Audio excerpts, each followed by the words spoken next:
Hello doctor, আমি মনে হয় আর বাঁচবো না ডাক্তার। কি হয়েছে কি হয়েছে? তুমি শিগগিরই আমার বাড়ি এসো। আমি আর বাঁচলাম না ডাক্তার। তুমি শিগগিরই এসো, ঢিল দিয়ে না, দেরি করলে লেট হয়ে যাচ্ছে। কি? আসছি আসছি আসছি আসছি আসছি। আছে না গেছে? পুরোটাই নাই? তুই তো আর বাঁচবি না রে বাপ। আর বললো না ডাক্তার, সব মনে শখ করিল দুটো পেয়ারা খাবো তাইতে গাছে উঠিলাম ডাক্তার, কিন্তু আমার এই দশা হয়ে গেছে, আমি তো গাছে উঠতে পারি না ডাক্তার। ইন্না লিল্লাহি ওয়া ইন্না ইলাইহি রাজিউন।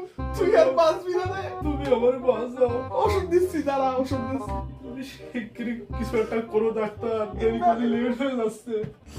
তোর এই কষ্ট আর সহ্য হচ্ছে না। আমি দাঁড়া, তোরে ওষুধ দিচ্ছি, কিডনি ওষুধ দিচ্ছি।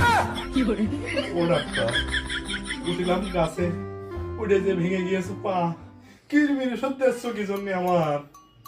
কিডনিতে লাড়া না দিলে তুমি আর গাছে উঠতে? দিচ্ছি, আরো স্পেশাল ওষুধ দিচ্ছি, ডাবল কিডনি ওষুধ। কিডনি এর লাড়ে বেশি তোমারে না? বা